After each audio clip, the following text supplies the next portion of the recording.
Misi ini telah dijalankan oleh perguruan sejak awal pendiriannya hingga saat ini melalui pelaksanaan program tahfiz Al-Quran secara berjenjang, mulai sejak kelas 1 SMP hingga kelas 3 Madrasah Aliyah.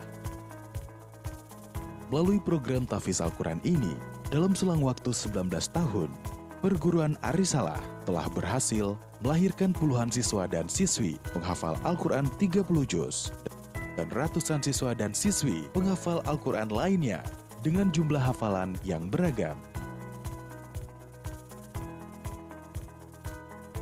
Untuk lebih memaksimalkan capaian hafalan para siswa dan siswi, Yayasan Wakaf Arisalah menggagas pendirian Basecamp Tahfiz Al-Quran di atas lahan wakaf seluas lebih kurang 3 hektar di kawasan perbukitan Air Dingin, Lubuk Minturun, Padang, yang merupakan wakaf Bapak Sulaiman.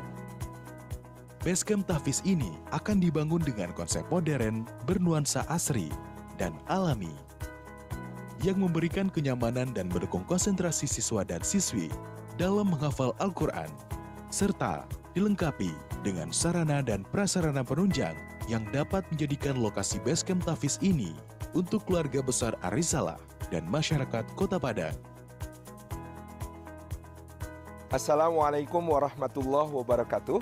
Alhamdulillahirrabbilalamin. Kali ini saya Salim Afillah berada di Padang, Sumatera Barat, dan kita bersama Yayasan Wakaf Arisalah yang juga telah Bapak Ibu kenal selama ini mengelola dengan amanah perguruan Arisalah dari RA sampai sekolah tinggi. Insya Allah ada satu program unggulan yang akan dibangun di tanah wakaf yang seluas 2 hektar ini, yaitu Camp Tahfidz Al-Quran. Tentu ini menjadi peluang amal solih bagi kita semua untuk turut serta mendapatkan bagian pahala yang terus mengalir di dalam mendirikan satu Camp Tahfidz Al-Quran. Di dalamnya akan dididik para hufad, para hamalatul Quran, insya Allah, orang-orang yang membawa di dalam hatinya Al-Quran dan menjadikannya cahaya untuk menerangi umat dimanapun mereka kelak untuk berbakti dan mengabdi. Tentu ini satu peluang pahala yang sangat cerdas, peluang pahala yang tidak putus. Bukan hanya ketika para hafid ini belajar, Bapak Ibu akan mendapatkan aliran pahala dari Camp Tahfidz ini, tetapi bahkan ketika mereka nanti sudah menjadi alumni, berdakwah, mengajar, dan membawakan Al-Quran ke seluruh pelosok negeri, bahkan ke berbagai penjuru bumi, pahalanya akan tetap mengalir bagi Bapak Ibu sekalian. Tidak putus-putus dan terus berkembang, meluas kepada murid-murid mereka, muridnya murid mereka, dan seterusnya. Mari bergabung dengan kami dalam misi mulia ini dalam rangka mencetak dan melahirkan generasi penerus kejayaan agama dan bangsa penuh berkah dan memiliki keimanan dan ketakwaan kepada Allah Subhanahu wa Ta'ala. Untuk informasi lebih lanjut, kunjungi situs website BPW Arisalah atau hubungi kami melalui kontak yang tersedia. Ayo berwakaf, abadikan harta dengan berwakaf. Turn to Allah, He's never far away. Put your trust in Him, raise your hands and pray. Ya Allah, tuntun langkahku di jalanmu, hanya Engkaulah pelitaku. Tuntun aku di jalanmu selamanya.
Assalamualaikum warahmatullahi wabarakatuh. Di antara misi yang diemban oleh perguruan Islam Arisalah adalah mencetak generasi Qur'ani penuh berkah. Misi ini telah dijalankan oleh perguruan sejak awal pendiriannya hingga saat ini melalui pelaksanaan program tahfiz Al-Quran secara berjenjang, mulai sejak kelas 1 SMP hingga kelas 3 Madrasah Aliyah. Melalui program tahfiz Al-Quran ini, dalam selang waktu 19 tahun, perguruan Arisalah telah berhasil melahirkan puluhan siswa dan siswi penghafal Al-Quran 30 juz dan ratusan siswa dan siswi penghafal Al-Quran lainnya dengan jumlah hafalan yang beragam. Untuk lebih memaksimalkan capaian hafalan para siswa dan siswi, Yayasan Wakaf Arisalah menggagas pendirian Basecamp Tahfiz Al-Quran di atas lahan wakaf seluas lebih kurang 3 hektar di kawasan perbukitan Air Dingin, Lubuk Minturun, Padang, yang merupakan wakaf Bapak Sulaiman. Basecamp Tahfiz ini akan dibangun dengan konsep modern, bernuansa asri, dan alami, yang memberikan kenyamanan dan mendukung konsentrasi siswa dan siswi dalam menghafal Al-Quran, serta dilengkapi dengan sarana dan prasarana penunjang yang dapat menjadikan lokasi Basecamp Tahfiz ini untuk keluarga besar Arisalah dan masyarakat Kota Padang. Assalamualaikum warahmatullahi wabarakatuh. Alhamdulillahirrabbilalamin. Kali ini saya Salim Afillah berada di Padang, Sumatera Barat, dan kita bersama Yayasan Wakaf Arisalah yang juga telah Bapak Ibu kenal selama ini mengelola dengan amanah perguruan Arisalah dari RA sampai sekolah tinggi. Insya Allah ada satu program unggulan yang akan dibangun di tanah wakaf yang seluas 2 hektar ini, yaitu Camp Tahfiz Al-Quran. Tentu ini menjadi peluang amal solih bagi kita semua untuk turut serta mendapatkan bagian pahala yang terus mengalir di dalam mendirikan satu camp tahfiz Al-Quran. Di dalamnya akan dididik para hufad, para hamalatul Quran, insya Allah, orang-orang yang membawa di dalam hatinya Al-Quran dan menjadikannya cahaya untuk menerangi umat dimanapun mereka kelak untuk berbakti dan mengabdi. Tentu ini satu peluang pahala yang sangat cerdas, peluang pahala yang tidak putus. Bukan hanya ketika para hafid ini belajar, Bapak Ibu akan mendapatkan aliran pahala dari camp tahfiz ini, tetapi bahkan ketika mereka nanti sudah menjadi alumni, berdakwah, mengajar, dan membawakan Al-Quran ke seluruh pelosok negeri, bahkan ke berbagai penjuru bumi, pahalanya akan tetap mengalir bagi Bapak Ibu sekalian, tidak putus-putus dan terus berkembang, meluas kepada murid-murid mereka, muridnya murid mereka, dan seterusnya. Mari bergabung dengan kami dalam misi mulia ini dalam rangka mencetak dan melahirkan generasi penerus kejayaan agama dan bangsa penuh berkah dan memiliki keimanan dan ketakwaan kepada Allah Subhanahu wa Ta'ala. Untuk informasi lebih lanjut, kunjungi situs website BPW Arisalah atau hubungi kami melalui kontak yang tersedia. Ayo berwakaf. Abadikan harta dengan berwakaf. Turn to Allah, He's never far away. Put your trust in Him, raise your hands and pray. Ya Allah, tuntun langkahku di jalanmu, hanya Engkaulah pelitaku. Tuntun aku di jalanmu selamanya.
Assalamualaikum warahmatullahi wabarakatuh.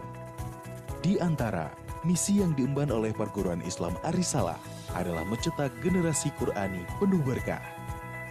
Misi ini telah dijalankan oleh perguruan sejak awal pendiriannya hingga saat ini melalui pelaksanaan program tahfiz Al-Quran secara berjenjang, mulai sejak kelas 1 SMP hingga kelas 3 Madrasah Aliyah. Melalui program tahfiz Al-Quran ini, dalam selang waktu 19 tahun, Perguruan Ar-Risalah telah berhasil melahirkan puluhan siswa dan siswi penghafal Al-Quran 30 juz dan ratusan siswa dan siswi penghafal Al-Quran lainnya dengan jumlah hafalan yang beragam.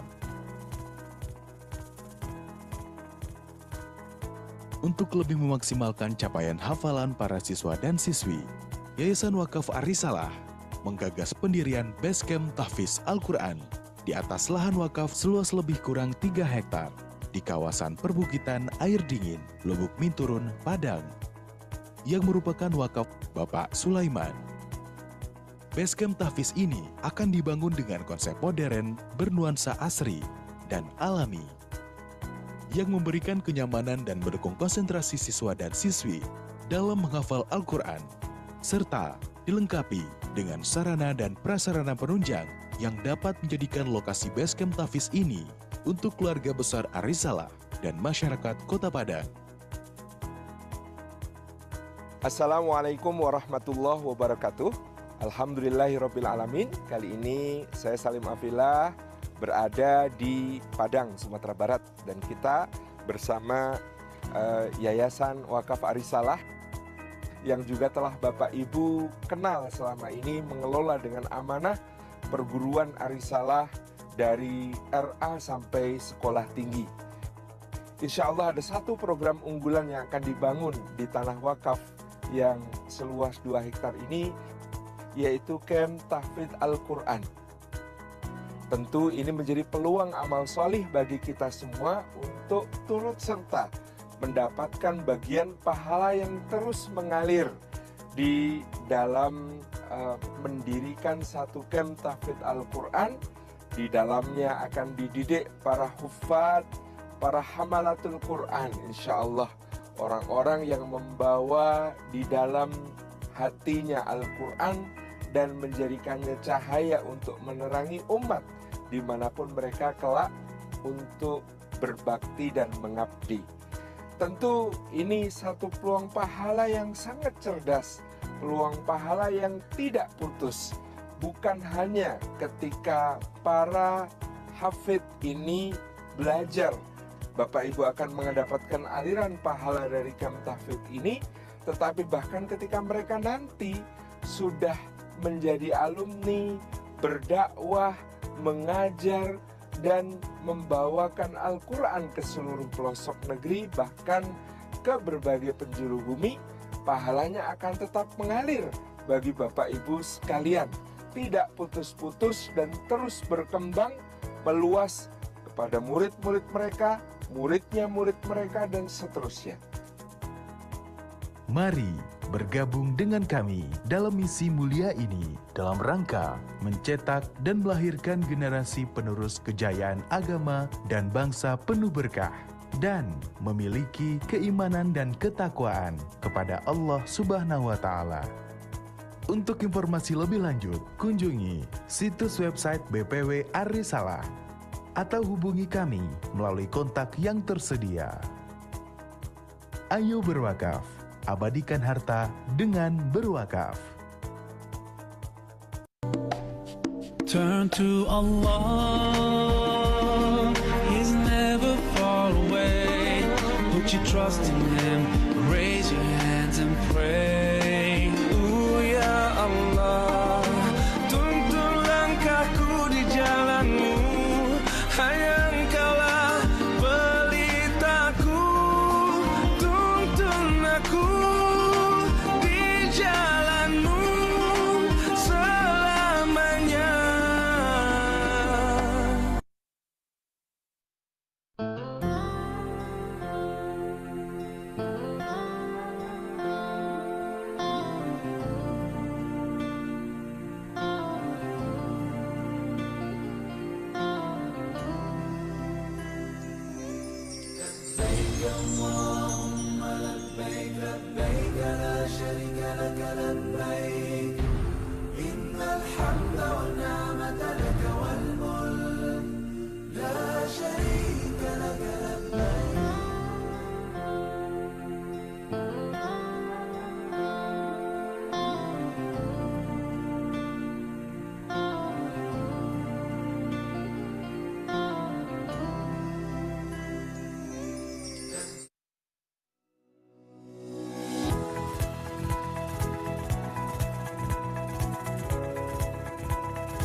Assalamualaikum warahmatullahi wabarakatuh. Di antara misi yang diemban oleh Perguruan Islam Arisalah adalah mencetak generasi Qur'ani penuh berkah. Misi ini telah dijalankan oleh perguruan sejak awal pendiriannya hingga saat ini melalui pelaksanaan program tahfiz Al-Quran secara berjenjang, mulai sejak kelas 1 SMP hingga kelas 3 Madrasah Aliyah. Melalui program tahfiz Al-Quran ini, dalam selang waktu 19 tahun, Perguruan Arisalah telah berhasil melahirkan puluhan siswa dan siswi penghafal Al-Quran 30 juz dan ratusan siswa dan siswi penghafal Al-Quran lainnya dengan jumlah hafalan yang beragam. Untuk lebih memaksimalkan capaian hafalan para siswa dan siswi, Yayasan Wakaf Arisalah menggagas pendirian Basecamp Tahfiz Al-Quran di atas lahan wakaf seluas lebih kurang 3 hektar di kawasan perbukitan Air Dingin, Lubuk Minturun, Padang, yang merupakan wakaf Bapak Sulaiman. Basecamp Tahfiz ini akan dibangun dengan konsep modern, bernuansa asri, dan alami, yang memberikan kenyamanan dan mendukung konsentrasi siswa dan siswi dalam menghafal Al-Quran, serta dilengkapi dengan sarana dan prasarana penunjang yang dapat menjadikan lokasi Basecamp Tahfiz ini untuk keluarga besar Arisalah dan masyarakat Kota Padang. Assalamualaikum warahmatullahi wabarakatuh. Alhamdulillahirrabbilalamin. Kali ini saya Salim Afillah berada di Padang, Sumatera Barat, dan kita bersama Yayasan Wakaf Arisalah yang juga telah Bapak Ibu kenal selama ini mengelola dengan amanah perguruan Arisalah dari RA sampai sekolah tinggi. Insya Allah ada satu program unggulan yang akan dibangun di tanah wakaf yang seluas 2 hektar ini, yaitu Camp Tahfiz Al-Quran.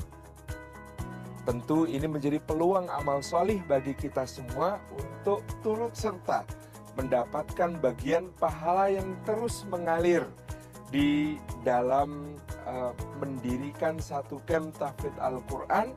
Di dalamnya akan dididik para hufad, para hamalatul Quran, insya Allah, orang-orang yang membawa di dalam hatinya Al-Quran dan menjadikannya cahaya untuk menerangi umat dimanapun mereka kelak untuk berbagi.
Baik, bismillahirrahmanirrahim.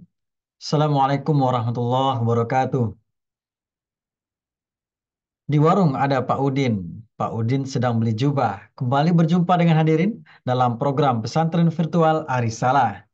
Yang terhormat PJS Ketua Badan Pengelola Wakaf BP Arisalah, Ustadz Haji Rimul Amin LCMA beserta jajaran.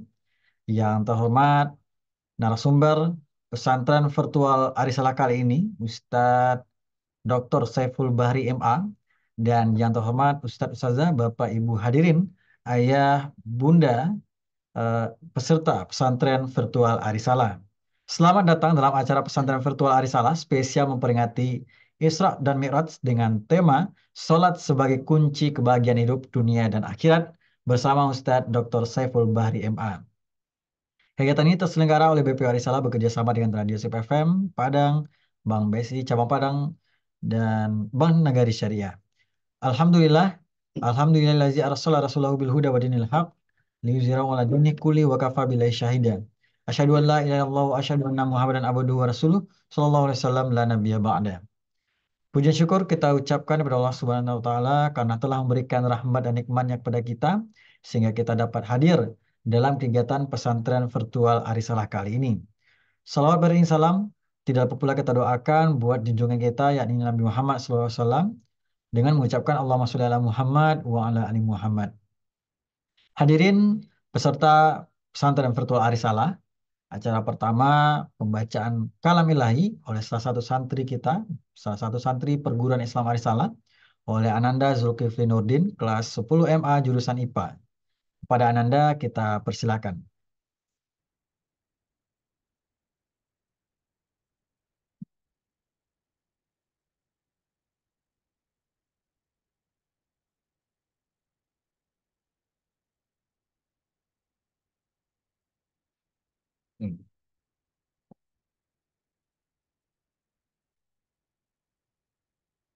أعوذ بالله من الشيطان الرجيم. بسم الله الرحمن الرحيم. سبحان الذي أسرى بعبده ليلا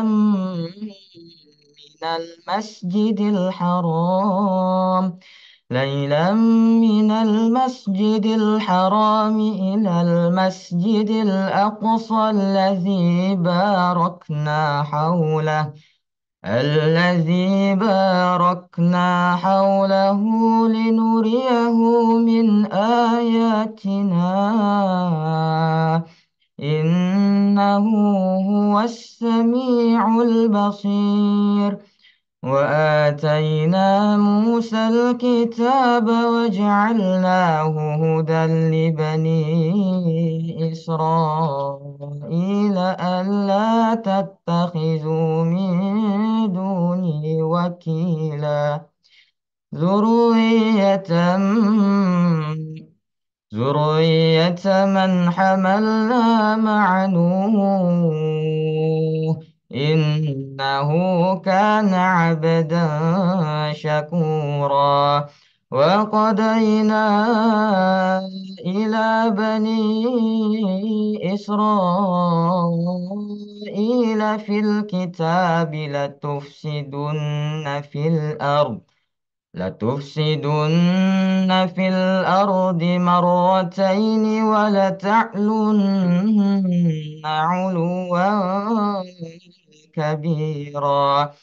فإذا جاء وعد أولاهما بعثنا عليكم عبادا لنا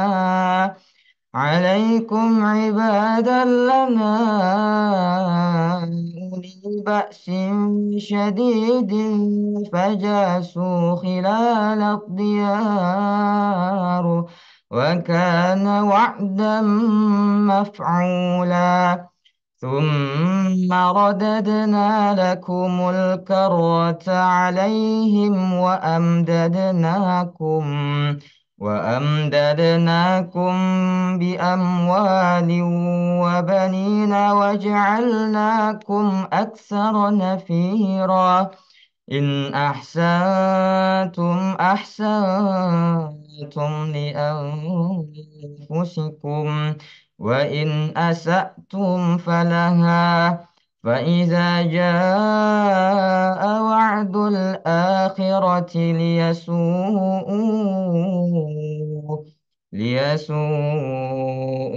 وجوهكم وليدخلوا المسجد كما دخلوا أول مرة وليدخلوا المسجد كما دخلوه أول مرة وليتبروا ما علوا تتبيرا صدق الله العظيم. Assalamualaikum warahmatullahi wabarakatuh.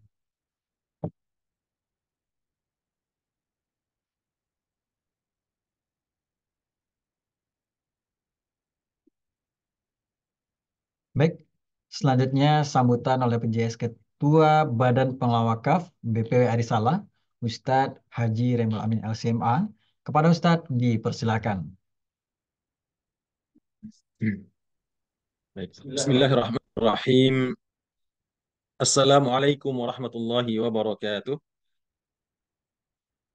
Alhamdulillahi rabbil alamin. Wassalatu wassalamu ala asyrafil anbiya'i wal mursalin wa ala alihi wa ashabihi wa man ittaba'a hudahu ila yaumiddin. Amma ba'd. Yang sama-sama kita hormati guru kita, ustadz kita, narasumber kita pada malam hari ini, Fadilatul Ustaz Dr. Saiful Bahri MA Hafizahullah. Kami ucapkan ahlan wa sahlan kepada Gurunda Dr. Haji Saiful Bahri MA yang pada malam hari ini berkenan untuk hadir dalam majlis pesantren virtual Arisalah kita dalam rangka peringatan Isra dan Mi'rajnya Nabi Muhammad sallallahu alaihi wasallam. Kami ucapkan terima kasih wa jazakumullah khairan atas kesediaan Ustazuna.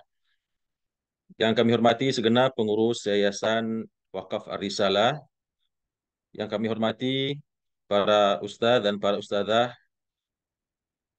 guru dan karyawan di lingkungan Yayasan Wakaf Arisalah dan Perubahan Islam Arisalah. Kemudian yang kami hormati dan kami muliakan segenap ayah dan bunda, para wali murid dari tingkat TK, SDQ Arisalah, SMP Putra dan Putri, Madrasah Aliyah Putra dan Putri, begitu juga Sekolah Tinggi Ekonomi Islam, dan seluruh keluarga besar Perguruan Islam Arisalah, termasuk juga hadir bersama kita barangkali para alumni. Alhamdulillah, puji syukur kita ucapkan kepada Allah Subhanahu wa taala yang pada kesempatan malam yang bahagia ini memberikan kepada kita taufik untuk hadir dalam majelis ilmu meskipun dalam online atau virtual, tapi insya Allah kehadiran kita pada malam hari ini insya Allah menjadi sebuah ibadah di sisi Allah Subhanahu wa taala.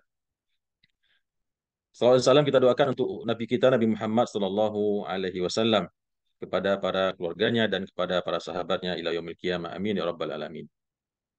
Bapak dan Ibu yang kami hormati dan kami muliakan, pertama kami mengucapkan terima kasih sekali lagi kepada guru kita, Fadilatul Ustadz Dr. Haji Saiful Bahri MA, yang di tengah kesibukan beliau yang pastinya sangat banyak, luar biasa banyaknya, namun alhamdulillah pada malam hari ini bersedia meluangkan waktu membersamai kita insya Allah, yang nantinya akan memberikan ilmu, memberikan siraman rohani untuk kita semua, yang mudah-mudahan malam ini menjadi malam yang berkah untuk kita semua di bawah siraman ilmu yang nanti beliau akan sampaikan. Kemudian juga kami ucapkan terima kasih kepada ayah dan bunda semuanya, para ustadz dan ustadzah, semua hadirin wal hadirat yang telah berkenan memenuhi undangan kegiatan kita pada malam hari ini. Seperti telah kita ketahui, pesantren virtual Arisalah telah kita adakan lebih kurang dalam 1 semester lebih. Secara rutin kita lakukan, alhamdulillah sudah sekian puluh episode kita lakukan, dan pada malam hari ini adalah momentum peringatan Isra dan Mi'raj Nabi Muhammad sallallahu alaihi wasallam. Tidak lupa kami mengucapkan terima kasih dalam hal ini kepada Bank Syariah Indonesia dan kepada Bank Nagari Syariah yang telah turut memberikan support menjadi sponsor untuk penyelenggaraan acara ini, di antaranya melalui penyediaan door prize dan support dalam bentuk yang lainnya. Semoga kerjasama ini insya Allah ke depan semakin bisa kita tingkatkan. Bapak dan Ibu, ikhwan dan akhwat, para hadirin sekalian yang dimuliakan oleh Allah, dalam kesempatan ini kami menyampaikan bahwasanya kegiatan pesantren virtual yang kita adakan ini terselenggara di antaranya adalah bersumber daripada manfaat wakaf yang disalurkan oleh Bapak Ibu wali murid, oleh para ustaz dan ustazah, oleh anak-anak kita, para alumni, dan juga dari masyarakat, yang mana di antara visi dan misi kita adalah untuk memberikan manfaat wakaf ini seluas-luasnya di lingkungan pendidikan keluarga besar Perguruan Islam Ar-Risalah, di antaranya dengan menyelenggarakan kegiatan pesantren virtual seperti yang kita adakan pada malam hari ini.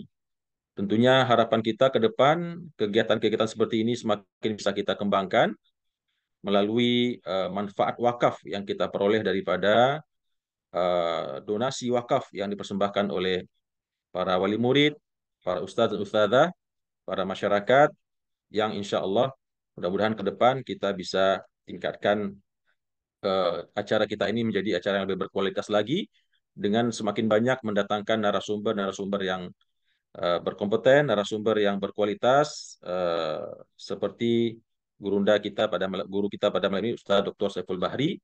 Seperti yang kita ketahui, beliau adalah salah seorang pakar tafsir Indonesia. Alhamdulillah kami pernah bersama beliau dulu waktu studi di Al-Azhar University dan pernah membina kami sekian tahun lamanya. Insya Allah apa yang nanti akan kita dengarkan dari beliau adalah mutiara-mutiara hikmah yang akan kita bawa pulang selesai acara ini insya Allah. Mungkin itu yang bisa kami sampaikan. Terima kasih sekali lagi atas perkenan kehadiran Bapak dan Ibu, Ustadz dan Ustazah sekalian dalam acara ini. Mudah-mudahan kita bisa mengambil istifadah sebanyak-banyaknya dari siraman rohani nanti yang akan disampaikan oleh guru kita, Fadilatul Ustadz Dr. Haji Saiful Bahri MA. Terima kasih dan mohon maaf atas salah dan khilaf kami. Aku qouli hadza. Wassalamualaikum warahmatullahi wabarakatuh. Baik, selanjutnya ceramah yang akan disampaikan oleh Ustadz Dr. Saiful Bahri MA. Tapi sebelum itu kita infokan sedikit ya, Ustadz Ustazah, ya Bunda, Bapak Ibu semuanya, terkait biodata beliau. Beliau ini merupakan Wakil Ketua Lembaga Seni Budaya dan Peradaban Islam MUI, kemudian Ketua Majelis Tarjih dan Tajdid Pimpinan Wilayah Muhammadiyah DKI Jakarta, kemudian Ketua Prodi Doktor Manajemen Pendidikan Islam Sekolah Pascasarjana Universitas Muhammadiyah Jakarta, kemudian anggota tim penulis tafsir An-Tanwir Majelis Tarjih dan Tajdid PP Muhammadiyah. Dan kita informasikan juga kajian-kajian beliau juga kita putar di Radio SIP FM dengan nama program Tafsir Pagi dan Dakwatuna. Luar biasa ya beliau ini ya.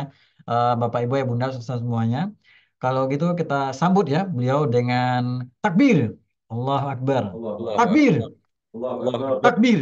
Kalau gitu mari kita sambut beliau kepada Ustadz Dr. Saiful Bahri MA. Kita persilakan. Jazakumullah khair, Ustaz Fahmi. Assalamualaikum warahmatullahi wabarakatuh. Bismillah. Assalamualaikum warahmatullahi wabarakatuh. Alhamdulillah, alhamdulillah alladzi hadana lil Islam wa akramana bil iman wa faddalana bil Qur'an. Fallahumma salli wa sallim wa barik ala nabiyyina Muhammadin sallallahu alaihi wasallam wa ala alihi wa ashabihi al-kiram. Amma ba'd. Yang sama-sama kita hormati, kita cintai, kita muliakan karena Allah, Ketua Yayasan Wakaf ya, pengelola Wakaf Ar-Risalah, Perguruan Tinggi Ar-Risalah, para asatidzah, orang tua, wali murid, wali siswa, wali santri, adik-adik sekalian, dan salihin salihat yang berbahagia. Sungguh merupakan kebahagiaan bagi saya secara pribadi bersilaturahim, sekalipun media yang dipakai adalah tatap muka secara virtual. Tapi sejatinya silaturahim itu tidak dibatasi, karena yang terpenting adalah bersatunya dan tertaklifnya kalbu kita. Kita disatukan dengan ukhuwah yang melintasi bahkan lini masa. Karena Allah Subhanahu wa taala mengajarkan kita doa di surat Al-Hasyr. Rabbana ighfir lana wa li ikhwanina alladzina sabaquna bil iman. Orang-orang yang telah mendahului, yang telah beriman kepada Allah, dimanapun berada, mereka adalah saudara kita. Apalagi yang masih ada di tempat dan waktu yang berbeda, waktu isyaknya mungkin duluan kami, ya, tetapi kemudian kita disatukan. Apalagi kecintaan kepada Rasulullah Sallallahu Alaihi Wasallam. Beruntung sekali orang seperti kita yang hidup jauh dari masa beliau ada, tetapi mau mengimani. Sementara ada orang yang setiap hari menatap wajahnya, setiap hari mendengar apa yang dilantunkan, yang keluar dari mulut mulianya, tetapi mereka menjadi pembangkang dan pengingkar terhadap risalah yang dibawanya. Tidak ada jaminan orang yang pandai dan cerdas akan beriman. Siapa yang bisa mengalahkan kepakaran bahasa Arab Al-Walid bin Mughirah? Tapi ternyata tidak cukup untuk mengimani Al-Quran. Siapa yang lebih cerdas dari Abul Hakam, Amr bin Hisham, yang karena kecongkakan dan keangkuhannya, Abul Hakam tenggelam julukannya dan berubah menjadi Abu Jahal. Maka beruntung bagi kita. Barangkali kita merasa alangkah indahnya kalau kita diciptakan Allah, hidup semasa dengan beliau. Tetapi kita perlu berpikir ulang. Seandainya kita diciptakan hidup semasa dengan beliau, belum tentu ada jaminan kita beriman kepada beliau dan apa yang dibawanya. Karena itulah saya memulainya dengan mengajak bersyukur. Dijadikan kita umat beliau, dijadikan kita kekasih beliau, dijadikan kita orang-orang yang mengimaninya tanpa melihat wajahnya secara langsung dan mendengar apa yang diucapkannya. Mohon izin insya Allah saya share screen. Eh, Malam ini biidnillahi ta'ala kita akan sedikit membahas dalam kurang lebih 35 menit ya, atau 40 maksimal, kaitan salat dan Al-Quran yang akan menjadi kunci kebahagiaan bagi setiap orang yang mengimaninya. Dan biidnillahi ta'ala pada kesempatan kali ini ada kisi-kisi yang akan kita bahas. Pertama terkait dengan sholat malam dan Al-Quran. Lalu kedua ayat yang tadi dibaca, Al-Masjidil Haram dan Al-Masjidil Aqsa. Lalu yang ketiga ada kaitan antara Al-Quran dan zikir yang teragung, yaitu sholat. Lalu ada bagaimana kalau ada generasi yang melalaikan, mereka akan terbelenggu oleh hawa nafsu. Dan yang kelima adalah menjadikan komunitas masjid sebagai group value atau nilai komunitas. Dan yang terakhir, bagaimana cara kita meraih kunci kebahagiaan dunia dan akhirat. Ya, dengan seruan Allah setiap hari, hayya 'alas salah, hayya 'alal falah. Mengapa kita perlu mengkaji ini? Pertama, urgensi ibadah sholat. Yang kedua, interaksi dengan Al-Quran. Yang ketiga, awareness untuk menyambut bulan Ramadan. Yang keempat, fungsi sholat sebagai pencegah kemungkaran dan juga al-fahisyah. Yang kelima adalah generasi-generasi yang melalaikan sholat akan dikendalikan oleh hawa nafsunya. Dan yang terakhir, mengetahui kunci kebahagiaan. Jadi ini disederhanakan dari tadi ya, kisi-kisi kajian. Pertama, mari kita bahas apa yang Allah sampaikan di surat Al-Muzammil. A'udzubillahi minasyaitonirrajim. Inna rabbaka ya'lamu annaka taqumu adna min thuluthayil laili wa nisfahu wa thuluthahu ta'ifatun minal ladzina ma'ak. Sesungguhnya Tuhanmu, wahai Nabi Muhammad, mengetahui bahwa engkau sholat malam itu kadang kurang dari 2/3, kadang kurang dari setengah, dari sepertiga. Juga orang-orang yang bersama denganmu. Allah Subhanahu wa taala Maha mengetahui panjang pendeknya malam karena Allah yang membuatnya demikian. Tetapi Allah alima allan tuhsuhu fataba alaikum. Di antara kita jarang yang menghitung-hitung waktu malamnya. Dia ngalir saja kebanyakan kita. Karena itu Allah tegaskan, faqra'u ma tayassara minal Qur'an. Bacalah ma tayassara minal Qur'an di malam hari. Karena Al-Quran diturunkan di malam hari. Dan kenapa malam hari? Hiya asyaddu wat'an wa aqwamu qila. Ya, karena malam hari itu bacaan Al-Quran lebih berkesan, lebih berpengaruh. Alima sayakunu minkum marda. Sekalipun ada yang Allah Maha tahu ada yang sakit. Wa akharuna yadribuna fil ardi yabtaguna min fadlillah. Ada yang kerja sampai malam atau kerjanya di malam hari. Wa akharuna yuqatiluna lillah. Ada juga orang-orang yang berjihad di malam hari seperti saudara-saudara kita hari ini di Palestina ya. Tetapi kata Allah apa? Faqra'u ma tayassara minhu. Faqra'u ma tayassara minhu ay minal Qur'an. Sekalipun kamu sakit, sekalipun kamu kerja malam hari atau sampai malam, pun kamu mengangkat senjata di malam hari, faqra'u ma tayassara minhu. Subhanallah. Rasanya malu ya. Kalau kita sakit enggak, malam juga enggak, mengangkat senjata berjihad fisabilillah juga tidak, lalu ternyata kita juga enggan membaca mata yassara minal Qur'an. Dan ini akan menjadi kekuatan orang-orang yang sanggup melakukan qiyamul lail dan mata yassara minal Qur'an dalam kondisi apapun, terutama dia akan sanggup menerima perintah Allah yang di garis biru itu ya. Dirikan salat, tunaikan zakat, dan pinjamkan kepada Allah. Subhanallah. Apa maknanya Allah menyuruh kita meminjami Allah? Allah yang punya harta. Wa akridullaha qardan hasana, dan pinjamilah Allah. Siapa kita? Kok sampai kita meminjami Allah? Itu adalah makna kedermawanan. Sudah diwajibkan zakat, labbaik ya Rabb. Sudah disunnahkan sedekah dan infak, labbaik ya Rabb. Tapi ternyata proyek-proyek kebaikan itu masih sangat banyak sekali. Maka orang-orang yang punya mental kontributif, dia selalu berpikir apa yang bisa saya kontribusikan. Dia bukan orang yang punya mental eksploitatif. Dan orang-orang yang seperti itu adalah orang-orang yang melakukan qiyamul lail.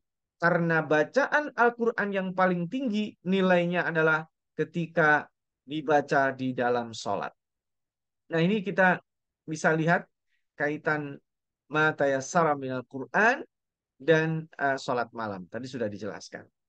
Sekarang yang kedua tadi uh, Allah Subhanahu wa taala menjelaskan masjid ke masjid ya. Subhanalladzi asra bi'abdihi lailan minal masjidil harami ilal masjidil aqsa alladzi barakna haulahu linuriyahu min ayatina innahu huwas samiul basir. Ini kenapa Allah Subhanahu wa taala kan Nabi kita Nabi Muhammad Isra'nya itu dari masjid ke masjid. Pemberangkatannya adalah dari masjid ke masjid. Agar supaya kita lekat dengan masjid ini. Agar supaya kita faham. Nabi Muhammad SAW diberangkatkan dari masjid berarti punya urgensinya. Nanti kita akan bahas lebih dalam pada group value dari masjid. Sekarang kita bahas bi'abdihi. Ketika Rasulullah SAW menyandang sebagai hamba Allah secara totalitas, maka Allah lah yang akan maka Allah yang akan menguatkannya, maka Allah lah yang akan mendukungnya. Maka jangan salah kalau kita menganggap bahwa Isra Mi'raj itu bukan karena menghibur Nabi, bukan. Bukan juga karena healing, bukan. Tapi karena ada sebuah kepentingan yang sangat penting akan disampaikan kepada Nabi Muhammad SAW dan menunjukkan siapa saja yang totalitas menjadi hamba Allah, maka dia akan mendapatkan fasilitas yang sangat-sangat VVIP.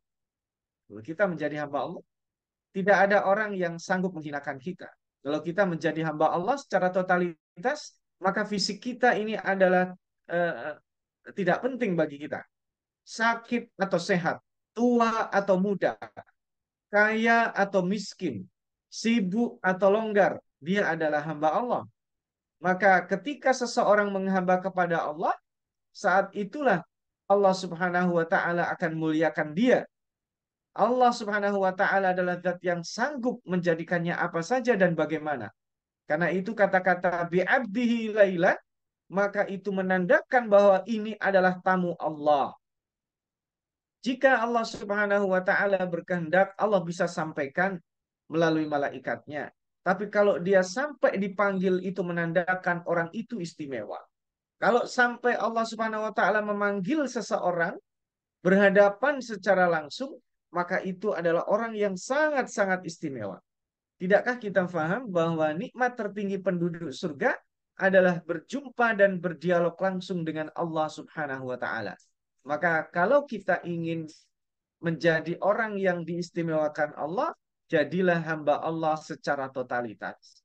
Maka Allah sanggup memperjalankan bukan hanya dari satu tempat ke tempat lain, tapi Allah juga karena itu ada relativitas waktu, perjalankan dari satu masa ke masa lain dengan time travel. Rasulullah Shallallahu Alaihi Wasallam sudah diperjalankan sampai ke akhir zaman. Bahkan beliau tahu nanti para nabi dibangkitkan, ini umatnya siapa. Beliau mendengar terompah Bilal. Beliau mengetahui apa yang nanti akan terjadi karena diperjalankan melalui time travel. Dan itu akan mungkin dilakukan dan diberikan kepada hamba-hamba Allah yang secara totalitas. Ada hamba Allah yang baru berusia 20 tahun, tapi dikaruniai kematangan dan kedewasaan seperti halnya seseorang yang berusia 50 tahun atau 60 tahun. Itu adalah hamba Allah yang diberikan kecerdasan, diberikan hikmah. Maka perjalanan malam yang disebutkan Allah di sini bukan menunjukkan kekuasaannya saja, tapi menunjukkan rahmatnya pada siapa saja yang menyandang status sebagai bi'abdihi laila tadi itu. Bi'abdihi, sebagai hamba Allah. Yang kedua, urgensi Masjidil Haram dan Masjidil Aqsa ini adalah amanah dari Allah supaya kita menjaganya. Menjaga fungsinya sebagai masjid yang menjadi sentra peradaban. Menjaga fungsinya agar tidak ternistakan. Maka kewajiban amanah Masjidil Aqsa itu bisa kita lihat pasca beliau kembali, beliau mengemban risalah yang sifatnya global dan universal. Beliau berkirim surat ke berbagai raja-raja dunia menyampaikan dakwahnya, menandakan bahwa orbitnya adalah orbit universal dan besar, karena dakwah ini tidak hanya mencerdaskan masyarakat yang ada di sekitar kita, tapi kita punya misi melangkah yang sangat-sangat luar biasa. Dan itu dari mana? Dari masjid. Ketiga, masjid itu bukan hanya tempat, tapi masjid itu waktu, situasi, kondisi. Masjidnya para guru, selain hanya masjid tempat dia sholat, ketika dia mengajar di kelas, itulah masjid. Tempat sujudnya. Ketika dia berada di mana-mana, dia sujud. Maka bumi-bumi ini akan menjadi saksi baginya. Idza zulzilatil ardu zilzalaha wa akhrajatil ardu athqalaha wa qala al insanu ma laha yawma idzin tuhadditsu akhbaraha bi anna rabbaka awhalaha. Hari itu kalau kita memperbanyak tempat sujud, bumi-bumi yang kita pernah sujud di atasnya akan menjadi saksi kepada Allah Subhanahu wa taala bahwa kita yang guru sujudnya selain di masjid, tempat sujud kita adalah di kelas karena mencerdaskan, mengenalkan Allah dan risalah dakwah Nabi Muhammad SAW kepada murid-murid. Yang para lawyer, maka tempat sujudnya, waktu sujudnya adalah pada saat dia memberikan persaksian keputusan dalam dengan seadil-adilnya. Dan para pedagang, tempat sujudnya adalah ketika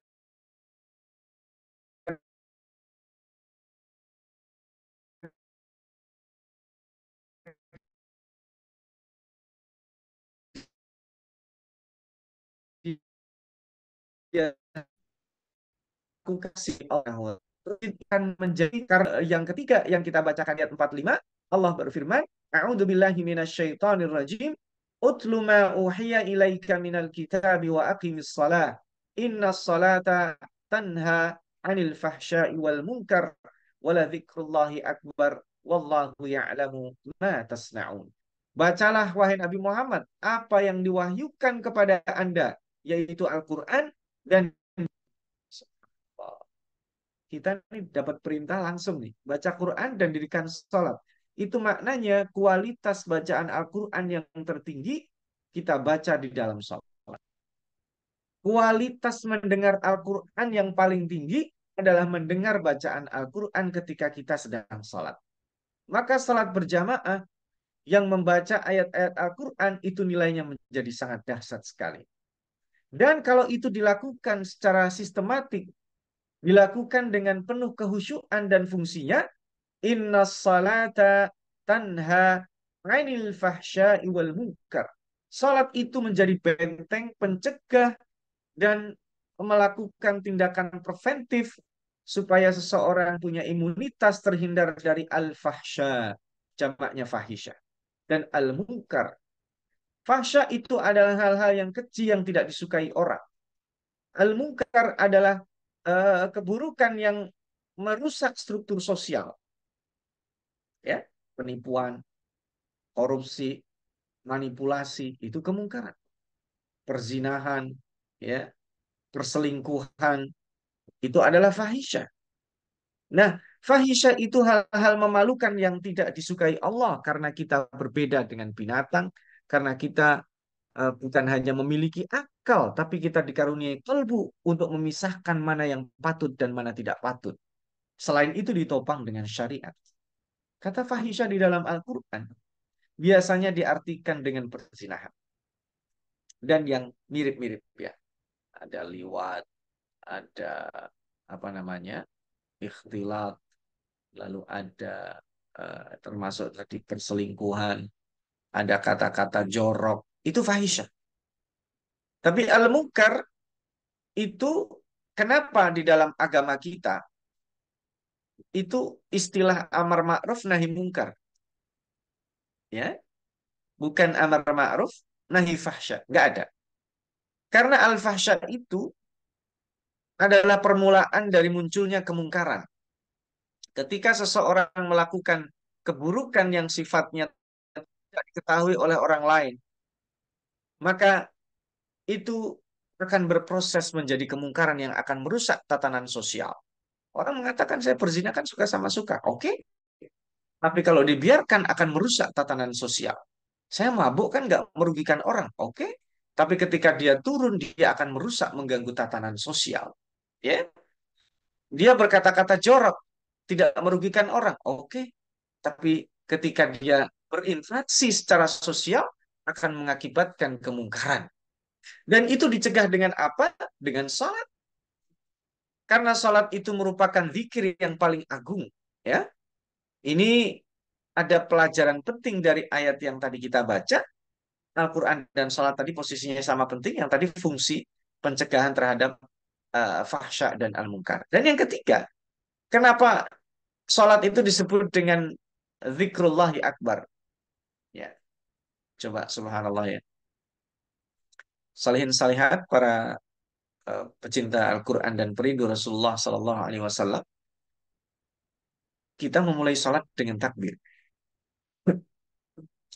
Umumnya kita hanya sadar takbiratul ihram. Selebihnya kita tidak pernah mencoba untuk mendalami kenapa paskotnya atau kode daripada gerakan sholat itu takbir. Engkau maha besar ya Allah. Ruku, engkau maha besar ya Allah. Allahu Akbar. Sujud, Allah maha besar. Antara dua sujud, Allah maha besar. Sujud lagi, Allah maha besar. Dan itu banyak. Kita ucapkan itu. Bertasbih dalam ruku dan sujud. Kita ucapkan. Maka zikir-zikir yang direkayasa sangat banyak itu kadang pun tidak cukup. Coba kaum muslimin dan muslimat, para ayah, para bunda, barusan kita sholat Isya, kalau kita ditanya, berapa kali mulut kita mengatakan Allahu Akbar? Mungkin kita akan perlu waktu sejenak menghitungnya. Berapa kali mulut kita dalam sholat membaca tasbih? Ya, itu dibuat Allah direkayasa menjadi banyak, ternyata tidak cukup. Faktanya ketika kita mengaku Allah Maha Besar pada saat sakit anak kita yang kita ingat dokter, yang kita ingat apotek, yang kita ingat klinik, yang kita ingat teman kita yang dokter dan seterusnya dan seterusnya. Maka keistiqomahan seseorang dalam memadukan antara Quran dan salat ini akan menjadi benteng imunitas seseorang dalam dicegah dari perbuatan al-fahsya dan al-munkar. Nah, ini bisa kita lihat lagi dalam firman Allah di surat Maryam. Setelah Allah Subhanahu wa taala mengisahkan generasi-generasi emas, para nabi dan Ibrahim alaihissalam yang disebut di ayat 50 dengan kata-kata lisana sidqin aliyah, ya. Nabi Ibrahim berdoa, waj'alni lisana sidqin fil akhirin dalam surat Asy-Syu'ara 24, dan di surat Maryam disebut lisana sidqin aliyah, disebut, dipuji, didoakan oleh orang-orang kekal namanya. Karena tidak semua orang kekal namanya. Kita bahkan akan dilupakan oleh generasi-generasi setelah kita. Dan faktanya terjadi itu. Saya masih ingat nama kakek, nama ayahnya kakek. Tapi nama kakek saya siapa ya? Lupa.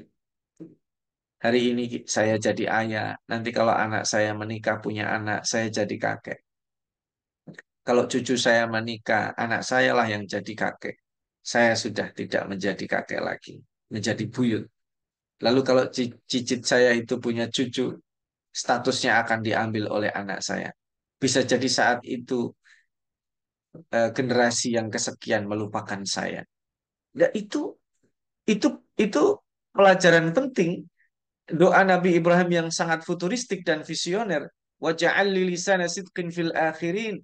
Jadikanlah aku tutur kata yang baik, didoakan, ya, diingat kebaikannya generasi-generasi berikutnya, dan diabadikan Allah dalam setiap sholat kita. Karena kalau kita sholat, sebelum salam bersalawat kepada Allah, Nabi Muhammad dan Nabi Ibrahim alaihissalam. Subhanallah. Nah, nanti kata Allah, فَخَلَفَ مِنْ بَعْدِهِمْ خَلْفٌ أَضَاعُوا الصَّلَاةَ وَاتَّبَعُوا الشَّهَوَاتِ فَسَوْفَ يَلْقَوْنَ غَيًّا. Maka nanti akan datang sesudah generasi-generasi emas tadi, pengganti yang buruk yang menyia-nyiakan sholat dan memperturutkan hawa nafsu, lalu mereka tersesat. Ini penting sekali ini. Karena kalau orang sudah menyia-nyiakan sholat, maka dia akan terpenjara, tersandra, dikendalikan oleh hawa nafsunya. Hawa nafsu kebendaan, hawa nafsu keduniaan, syahwat, syahwat kekuasaan, ya, syahwatul butun, syahwatul farj, syahwat popularitas, ya, syahwat materi dan uang, dan syahwat-syahwat lainnya. Dan dia akan dikendalikan dengan itu. Tidak akan pernah terpuaskan. Oh, saya mau punya rumah seperti istana, akhirnya dia tidak qanaah, padahal rumahnya besar. Oh, saya punya mobil Alphard, baru saya bahagia, padahal syarat bahagia itu sangat sederhana. Dia yang mematok, ya, dikendalikan dengan patokan-patokan dan standar hawa nafsu tadi, dan itu diakibatkan apa? فَخَلَفَ مِنْ بَعْدِهِ خَلْفٌ أَضَاعُوا الصَّلَاةَ وَاتَّبَعُوا الشَّهَوَاتِ. Karena seseorang yang sudah menyia-nyiakan dan melalaikan sholat akan berakibat pada dikendalikan oleh hawa nafsu. Nah, berikutnya kita membicarakan tentang group value, ya, yang ada di eh, surat At-Taubah. Saya bacakan ayatnya, ya, ayat 18, ya. A'udzubillahi minasyaitonirrajim. Innama ya'muru masajidallahi man amana billahi واليوم الآخر وأقام الصلاة وآتى الزكاة ولم يخش إلا الله فعسى أولئك أن يكونوا من المهتدين. Sesungguhnya yang pantas memakmurkan masjid-masjid Allah adalah, nah ini dia, yang beriman pada Allah dan hari akhir, orang yang mendirikan sholat, yang menunaikan zakat, yang tidak takut kecuali kepada Allah, atau tidak takut kepada selain Allah, maka orang-orang itu diharapkan termasuk orang-orang yang mendapatkan petunjuk. Subhanallah. Ini yang kita bicarakan itu adalah tentang kemakmuran masjid. Ya, ya, kemakmuran masjid itu mencakup dimensi yang luas, bukan hanya dimensi fisik, dimensi non fisik, bukan hanya dimensi materi. Jadi yang disebut memakmurkan masjid, betul, perlu gedung yang bagus, perlu suasana yang nyaman.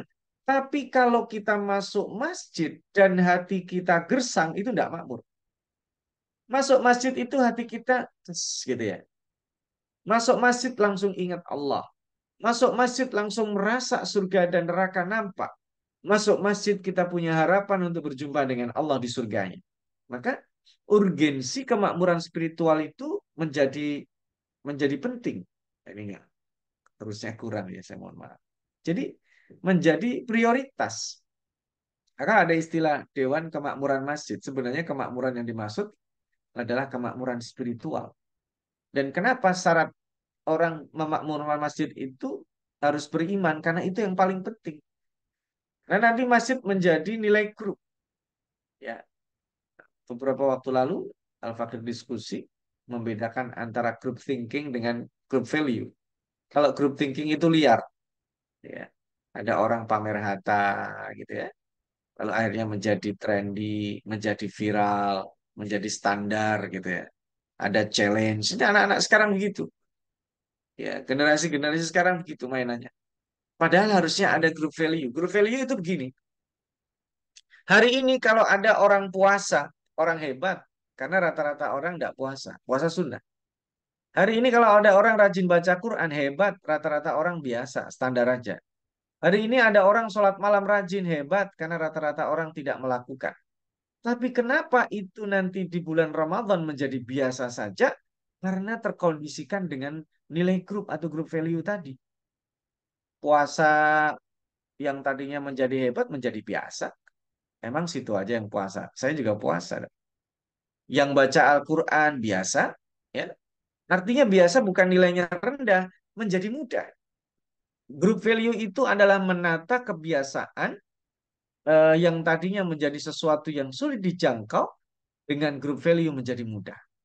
Coba kita gambarkan bagaimana anak-anak kecil di Gaza itu, kalau dia punya hafalan cuma 1 juz, dia akan nangis. Aku hafalannya paling sedikit. Itu teman-teman saya sudah 2 juz. Tapi tidak membuat dia down. Dia termotivasi untuk meningkatkan hafalannya. Sementara anak-anak seusia dia, kalau ada di negara kita, umumnya adalah lebih suka main-main. Jadi nilai grup itu cukup menentukan. Nilai grup itu nanti akan berpengaruh secara struktur sosial. Kenapa Allah Subhanahu wa taala mengajarkan kita doa di 74 surat Al-Furqan itu, waja'alna lil muttaqina imama. Rabbana hab lana min azwajina wa dzurriyyatina qurrata a'yun waja'alna lil muttaqina imama. Kenapa bukan waja'alna imamal muttaqin? Padahal struktur bahasa normalnya begitu. Jadikanlah kami pemimpin orang bertakwa. Tapi kenapa lil muttaqina baru imama? Karena harus ada dulu. Kalau kita ingin pemimpin yang baik, harus ada grassroots-nya orang baik dulu. Maka yang akan jadi pemimpin adalah yang terbaik di antara orang baik. Baiknya tidak tersedia, lalu kita mengharapkan pemimpin yang terbaik. Dari mana? Tidak ada. Karena pemimpin itu lahir dari rakyat. Maka nilai grup ini penting. Dan sebaik-baik nilai grup adalah nilai grup yang berbasis masjid. Maka masjid itu nanti akan menjadi sentra peradaban, sentra kegiatan. Rasulullah SAW menerima delegasi di masjid, melantik duta-dutanya di masjid, ya, mengajarkan ilmunya di masjid, bermusyawarah di masjid. Rasulullah SAW para sahabat berkonsultasi pada urusan-urusan di masjid. Jadi masjid menjadi sentra. Saya masih ingat dulu ketika anak kami yang pertama lahir di masjid, ya, Masjid Rabi'ah Al-Adawiyah yang terkenal itu, ya. itu luar biasa. Rabi'ah Al-Adawiyah itu yayasan, masjid itu punya klinik 4 lantai, lalu punya training center, ya punya eh, Islamic Center ya, konsultasi keislaman, ya dia ada wakaf, sehingga saya masih ingat anak saya pertama lahir itu biaya total tidak nyampe 1,5 juta, itu sudah eh, kelas 1 ya, sudah sudah dokter, obat, penginapan semuanya sudah. Nah, karena apa? Karena dibantu tadi ada investasi dari dana zakat ya, yang dikelola dengan baik oleh komunitas masjid. Kegiatan yang berbasis masjid menjadi peradaban. Saya membayangkan kalau masjid-masjid itu punya wifi yang terbuka bagi siapa saja. Loh, nanti dipakai main game, mungkin awalnya begitu. Tapi kalau komunitasnya welcome, maka akan memperbaiki orang. Ya, begini, yang menjadi syarat kuat itu kan menjadi imam, pemimpin. Tapi menjadi makmum itu syaratnya adalah mau aja. Mohon maaf, mohon izin. Kalau ada sholat berjamaah, yang dibahas itu imamnya. Kalau ada makmum pencuri, boleh nggak? Boleh. Kalau ada makmum tadinya penipu, dia mau sholat jadi makmum, boleh nggak? Boleh. Makmumnya pezina, makmumnya pendosa, silahkan. Tapi kalau mau jadi imam, syaratnya beda. Karena dia menjadi imam. Kalau orang dia memakmurkan masjid, syaratnya beda. Karena dia akan menjadi fasilitator tersedianya kemakmuran spiritual bagi orang-orang yang akan ke masjid. Maka ini menjadi penting. Komunitas masjid atau grup value yang berbasis masjid itu harusnya kita bina.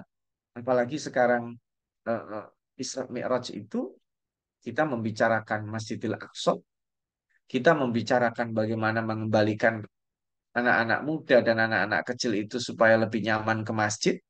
Kita membicarakan bahwa masjid bukan hanya menjadi sekedar tempat sholat, tapi menjadi sentra kegiatan. Terakhir supaya nanti kita bisa dialog, apa sih kunci kebahagiaan itu?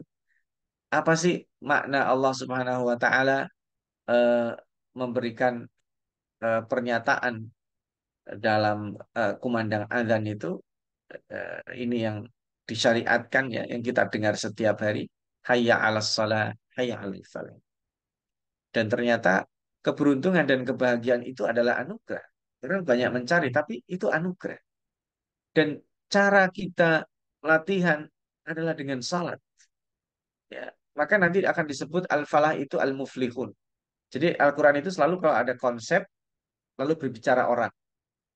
Al-falah, dia akan bicara ulaika humul muflihun. Lalu ada contohnya, ada manusianya. Selalu begitu. Karena keberuntungan dan kebahagiaan itu multidimensi. Materi iya, spiritual iya, emosional iya. Hidup di dunia berkah.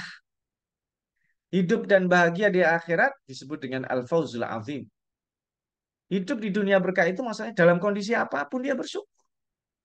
Tadi ya, mau kaya, mau miskin, mau sehat, mau sakit, mau sendiri, mau rame-rame, ya mau tanggal tua, tanggal muda, dan seterusnya. Kondisi apapun, hidupnya berkah. Makanya Nabi Yusuf alaihissalam itu disebut inna naraka minal muhsinin ketika di penjara. Inna naraka minal muhsinin, engkau orang baik ketika di istana. Jadi mau terintimidasi, mau dalam kondisi susah, tetap jadi orang baik. Ketika dia di istana, nggak ada istilah dendam. Dia tetap jadi orang baik. Karena adalah orang yang kebahagiaannya tidak tergantung situasi dan kondisi. Nabi Ayub alaihissalam, kaya raya, punya anak, baik. Jatuh miskin, sakit, tetap baik. Dan ini hal yang sangat penting. Eh, Tergantung dimensi kita memandang apa itu makna kebahagiaan, apa itu makna kemenangan. Ya, silakan nanti dicek ayat-ayatnya ini dan nanti boleh eh, apa yang sudah saya share ini materinya silakan kalau mau dibagikan kepada siapa saja boleh. Kalau kita taat kepada Allah dan Rasul-Nya, itulah kebahagiaan tertinggi kita, itulah kemenangan. Jadi kalau ada orang, aduh Ustaz, pusing saya. Kenapa? ngomongin orang. Nah, itu kebahagiaan yang sangat. Aduh pusing, kenapa hari ini ternyata belum sedekah? Itu yang bagus. Dia punya standar. Standarnya adalah eh, eh, mengikuti target supaya dia mendapatkan kebahagiaan dari Allah Subhanahu wa taala. Bagian itu apa? Dimasukin surga. Mendapat ridha Allah, dijauhkan dari neraka dan dibahagiakan. Selalu kegembiraan yang sifatnya kekal, bukan temporer. Kalau di dunia kan kebahagiaan itu temporer. Kadang senang, kadang kita sedih. Ya. Maka kita harus puas-puaskan diri kita pada saat kita tadi kembali kepada pembicaraan pertama tadi kita. Subhanalladzi asra bi 'abdihi. Standar kita adalah menjadi hamba Allah dan hamba Allah itu bisa dibuat eh, tangga-tangganya dengan latihan salat. Sederhananya gini Bapak dan Ibu. Salat wajib kita itu kan satu pekan 7 kali 5 35. Kalau kita punya kualitas sholat bagus, khusyuk 30 kaki, yakinlah pekan itu kita bahagia. Yakinlah pekan itu kita konsentrasi luar biasa, fokusnya bagus. Tapi kalau sholat kita berantakan, khusyuk enggak, buru-buru, sering lupa, maka mohon maaf, mohon izin, ini kita itu termasuk saya. Rasa-rasanya pekan itu berantakan kita. Karena sholat itu standar aja. Disiplin, orang lihat sholatnya dia. Ya. Janjian suka molor, lihat sholatnya. Maka cara memperbaiki orang yang tidak disiplin, ya disiplinkan sholatnya. Dengan sholat itu seseorang akan meraih kebahagiaan. Saya kira waktu saya sudah habis ya, sesuai dengan alokasi yang diberikan sampai jam 21.30. Mudah-mudahan sedikit ini sebagai eh, insight, pengantar. Saya yakin Bapak dan Ibu sudah paham dan tahu semua terhadap apa yang tadi Al-Fakir sampaikan. Hanya menegaskan saja bahwa sholat itu satu-satunya kewajiban yang tidak tergantikan. Mukim atau musafir tetap wajib. Sehat atau sakit tetap tetap wajib sholat. Ya. Dalam keadaan aman atau berperang tetap wajib sholat. Dalam keadaan nyaman atau takut tetap wajib sholat. Artinya sholat tidak bisa ditinggalkan. Bahkan ketika seseorang meninggal dunia, setelah beres tadi itu ada pemulasarannya, dibersihkan dan diwuduin dan seterusnya, dia disolati. Itu ya catatannya. Hanya saja begini, itu sholatnya dia itu di depan imam. Maka ketika kita sanggup untuk sholat di belakang imam, lakukan. Atau minimal kita jadi imam, paling depan. Jangan sampai nanti ada sholat tapi posisi kita ada di depan imam. Itu sangat horor sekali. Maka sebelum kondisi itu terjadi, jagalah sholat kita. Dengan sholat itu kita akan raih kebahagiaan dan tadi punya visi global memimpin peradaban baik dari orang yang memperbaiki sholat. Aqimis sholat, maka akan mendapatkan keberuntungan, kebahagiaan, dan visi memimpin peradaban dunia. Ada yang kurang? Saya kembalikan kepada pembawa acara. Wassalamualaikum warahmatullahi wabarakatuh. Waalaikumsalam warahmatullahi Waalaikumsalam wabarakatuh. warahmatullahi Masya Allah, wabarakatuh. luar biasa sekali ya pembahasan kita di malam hari ini, Ustaz. Dan ini selanjutnya kita masuk sesi tanya jawab nih, Ustaz ya. Dan juga Ayah Bunda, Ustaz Ustazah, Bapak Ibu semuanya. Ini saya dapat informasi ini untuk 3 penanya eh, pertama ini nanti akan langsung mendapatkan hadiah langsung atau door prize yang dipersembahkan oleh BSI. Wah, ini sudah ada yang bertanya nih. eh Formatnya, eh caranya nanti bagi yang bertanya bisa raise hand ya, ya Bunda, Bapak Ibu, Ustaz semuanya, dan sebutkan namanya, kemudian nama anaknya, dan kelas berapa dia risalah. Baik, kita mulai terlebih dahulu. Ini tadi siapa tadi, ada Ayah Bunda yang bertanya tadi?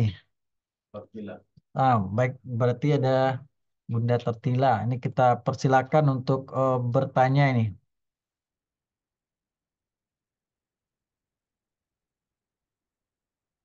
Oh, bentar. Mana dia nih?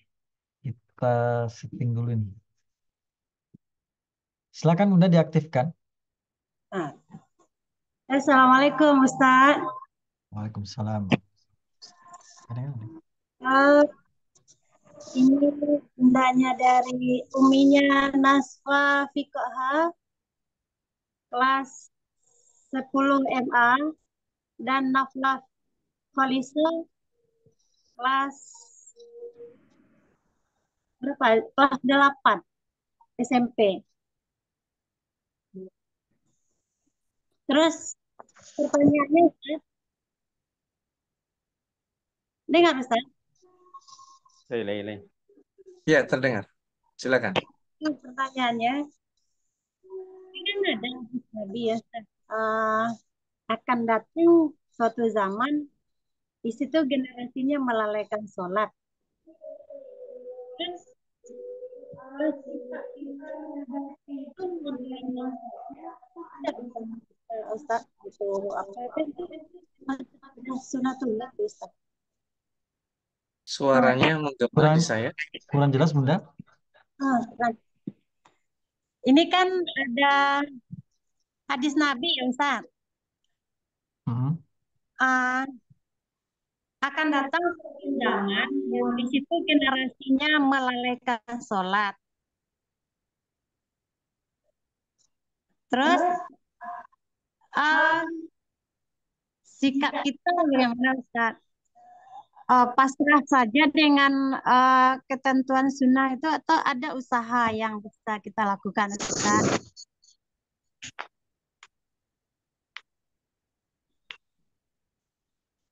Halo Ustaz. Halo. Bagaimana Ustaz? Udah jelas Ustaz?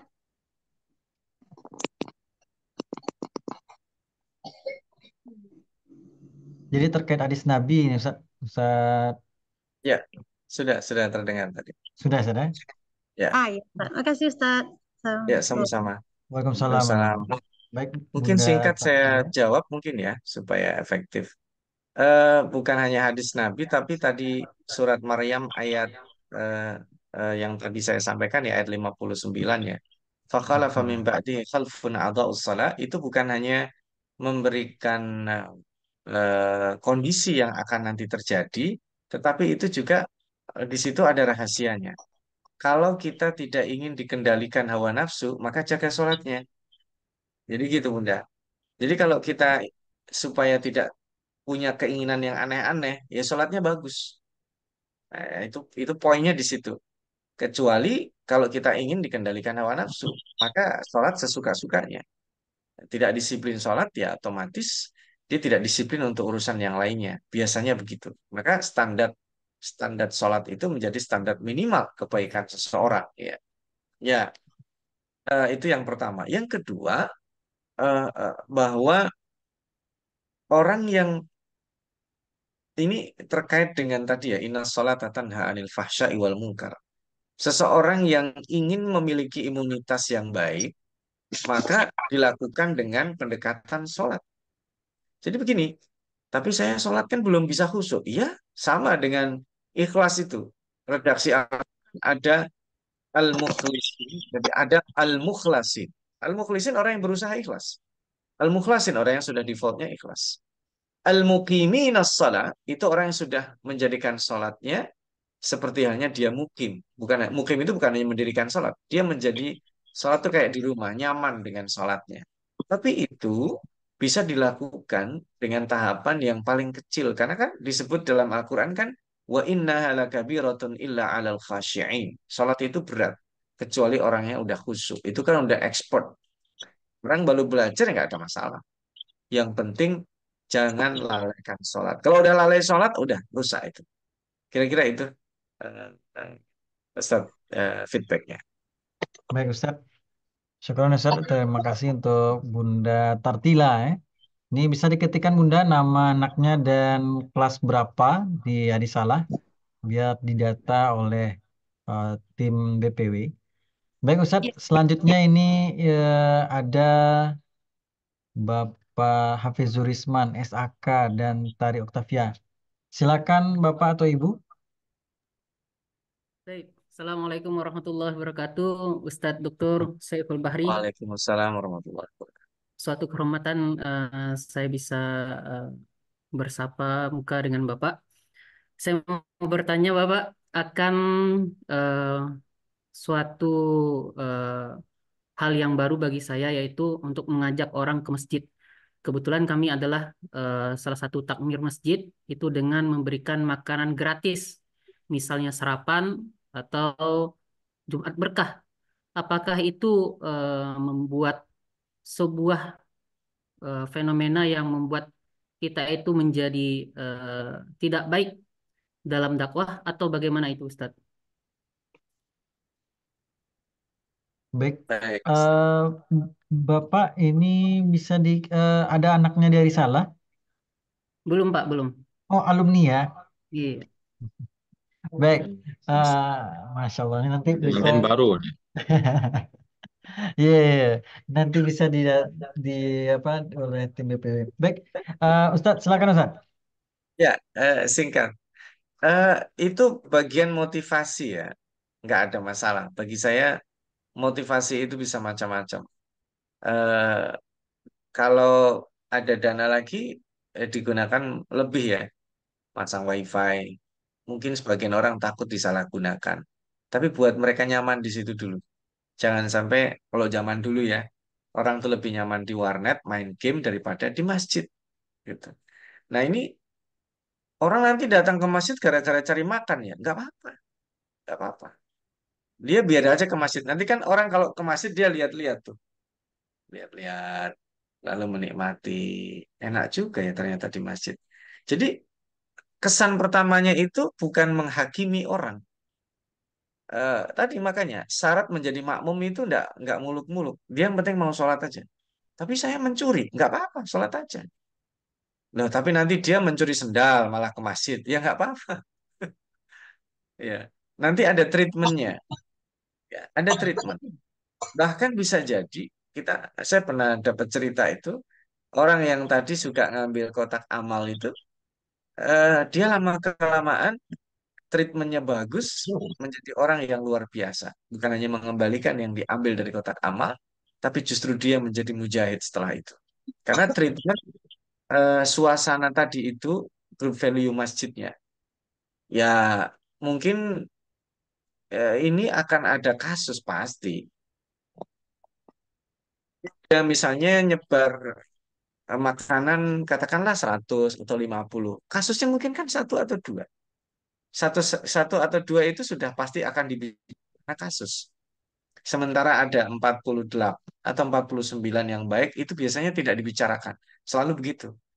Mohon maaf kalau ada satu kelas baik semua kecuali satu orang yang menjadi trending ya satu orang itu. Itu. Nah, kita jarang mengapresiasi yang 49 yang baik. Biasanya itulah memang begitu. Eh, Bad news is good news gitu. Berita buruk adalah kabar baik karena bisa dijadikan berita. Ya, jangan sampai itu terjadi pada Yayasan Arisala. Muridnya udah keren-keren, alumni udah bagus-bagus. Kok nggak ngangkat ya? Tapi begitu ada keburukan satu yang diangkat, nah itu akan menghapuskan semuanya. Wajar gitu. Karena saking banyak yang baik kan gitu. Maka kalau saya optimis bahwa apapun yang dibuat dengan catatan tidak melanggar syariat, untuk mendatangkan orang ke masjid itu it's okay aja, baik aja. Di Jakarta dulu pernah ada itu yang salat subuh selama sebulan tidak absen dia dapat hadiah umroh. Itu banyak yang ngecam orang. Bagi saya it's okay, nggak ada masalah. Itu sebagai permulaan. Dan toh tidak akan begitu terus. Itu sekali aja, habis itu tidak ada lagi. Ya. Atau mungkin tadi itu kajian kok dikasih makan. Nanti orang datang ke sini untuk makan aja. Oke, nggak ada masalah. Gitu. Daripada sudah tidak ada makannya, kajiannya juga jarang, itu lebih parah lagi. Buatlah orang senyaman mungkin dia datang ke masjid. Makanya takmir masjid itu jangan terlalu apa ya, sangar itu jangan terlalu tegang. Dia harus welcome, dia harus menyenangkan. Bahkan kalau anak-anak kecil itu bergurau, dia bisa treatmentnya itu tidak mengusir mereka, tapi membuat mereka paham bahwa itu adalah rumah Allah yang harus dijaga, interaksi di dalamnya. Saya kira itu. Allah alam. Masya Allah. Baik Jazakallah Ustaz. khairan Ustaz. Ini Wa iya. ada pertanyaan lagi nih dari Bunda Erlinda SMP 1 Lunang. Ini pertanyaan terakhir yang berhadiah nih Ustaz. Nah, pertanyaan berikutnya ini tidak berhadiah. Kita persilakan kepada Bunda Erlinda formatnya namanya kemudian juga nama anaknya kelas berapa di Arisala. Silakan. Bunda. Ya, Assalamualaikum Ustaz. Waalaikumsalam. Terima kasih Ustadz atas waktunya. Terima kasih kepada Ustadz moderator, juga kepada Ustadz Saiful Bahri sebagai pemateri. Sepertinya tadi pertanyaan saya sudah ada yang terwakili. Tapi kalau Ana bertanya di luar, kira-kira di luar materi, boleh nggak Ustadz? Bagaimana Ustaz? Silakan. Oke, terima kasih banyak Ustadz. Gini Ustadz, ini tentang kekhawatiran anak terhadap salah satu anak gitu. Mohon maaf ini ada agak bersifat pribadi. Minat belajarnya yang semakin menurun, tugas tanggung jawabnya terhadap dirinya yang semakin menurun. Kira-kira doa-doa atau ibadah apa yang harus Anda lakukan Ustadz? Mohon sarannya lah begitu Ustadz. Karena terlalu belakangan ini semakin menurun aja gitu, nilai akademiknya semakin menurun, tugasnya terhadap tafiznya tuh ujian tafiznya menurun gitu, tanggung jawabnya sebagai pelajar, sebagai siswa gitu Ustadz. Kekhawatiran anak setelah dia keluar dari Arisalah, semakin khawatir anak gitu dengan keadaannya nanti di luar gitu, karena dia udah hampir selesai sekarang, udah kelas 12 gitu. Kira-kira seperti itulah. Mohon sarannya lah gitu Ustadz, atau doa-doa apa yang bagusnya gitu. Ya gitu Ustadz. Terima kasih Ustadz, kira-kira hanya itu dari anak Ustadz. Nanti namanya anak ketikan aja ya Ustadz. Baik Bunda, siap. Oke. Silakan Ustaz. Ya, baik. Yang pertama Bunda, Ya. yang terbaik adalah meminta supaya anak-anak kita itu senantiasa bisa mendirikan sholat. Rabbi Ya. ja'alni minas sholati wa min dzurriyyati. Rabbana wa taqabbal doa. Itu kan doanya Nabi Ibrahim. Karena kalau kita doakan, ya Allah mudah-mudahkan suamiku mendirikan sholat. Jadi ibu tenang melepas suaminya. Ya Allah Iya. mudah-mudahan anakku mendirikan sholat. Tenang, anaknya kemana aja. Jadi pendidikan tentang sholat itu penting. Maka saya selalu bilang, kalau kita bangunkan sholat pada saat kecil pada anak itu tidak bisa dilawan. Tapi kalau ayo nak bangun pagi biar sekolahnya nggak terlambat, nanti hari libur susah bangunin anak. Tapi kalau nak ayo bangun sholat subuh, nggak ada alasan dia. Kan sekarang libur, lah sholat subuh ada liburnya. Nah itu yang pertama. Yang kedua, anak-anak ini passion, kesenangannya beda dengan kita, Bunda. Iya. Sehingga jangan sampai juga anak itu menjadi proyek ambisius orang tuanya. Kita harus kenal menjadi sahabat anak kita. Eh, Apalagi kalau kita jadikan standarnya adalah standar nilai akademik. Mohon maaf, mohon izin, itu akan membebani juga. Bisa jadi nanti dia berontak, atau bisa jadi dia sangat tertekan, bisa jadi juga dia menjadi kehilangan motivasi. Ya, karena orang punya motivasi itu fluktuatif dan menjadi misteri. Tiba-tiba bersemangat, tiba-tiba tidak bersemangat, itu wajar. Maka di usia yang sangat labil itu, kita Iya. menjadi teman yang sebaik-baiknya. Itu bersyukur sekali kalau Ananda adalah orang yang terbuka. Mau ada masalah apa, ada keinginan apa, jangan takut. Belajarlah dari Nabi Ibrahim yang luar biasa tidak mungkin terjadi pada diri kita. Nabi Ibrahim dapat perintah untuk menyembelih anaknya. Dan itu mustahil. Mustahil kalau itu dilakukan. Itu hanya ujian aja. Tapi Nabi Ibrahim mengambil cara yang luar biasa. Padahal kalau itu mungkin kita, nah kasih obat tidur langsung disembelih, selesai itu. ya kan? Iya, iya, iya. Perintah menyembelih kan gitu kan? Kasih obat tidur disembelih. Eh, tapi Nabi Ibrahim lebih memilih membicarakan itu dengan anaknya. Eh, Ya bunayya inni ara fil manami anni adbahu. Aku bermimpi melihat aku menyembelihmu. Fanzur madza tara. Subhanallah. Ini kok dia mau membicarakan itu? Gimana kalau anaknya nolak? Tidak ada kekhawatiran. Dan dia tidak punya rasa takut. Kenapa? Karena dia terbuka dengan anaknya. Orang tua, nah, kamu mau jadi apa? Ayah senang kalau kamu menghafal Quran. Nggak bisa, Bi. Oke, tapi jangan tinggalkan Quran. Jadi ada wilayah kita mendoktrin, ada wilayah tawar-menawar, ada wilayah kita mengenalkan. Dan kalau kita dekat dengan Allah, Sang Maha Cinta, maka cinta itu akan mengalir kepada anak kita. Jadi, mohon izin, anak-anak kita jangan kita jadikan proyek ambisius kita. Karena mereka akan hidup di masa yang bukan di masa kita. Dia akan punya tantangan yang tidak sama dengan kita. Maka tugas kita adalah menyiapkannya dengan masa itu. Maka itu buat Nabi Yakub menangis sampai buta bukan karena kehilangan Yusuf, tapi justru karena tahu Yusuf masih ada. Tapi yang mengkhawatirkan adalah Yusuf yang masih ada itu. Wah, atau kalau kita kan enggak. Anak saya di mana, di sana makannya gimana, di sana seperti apa.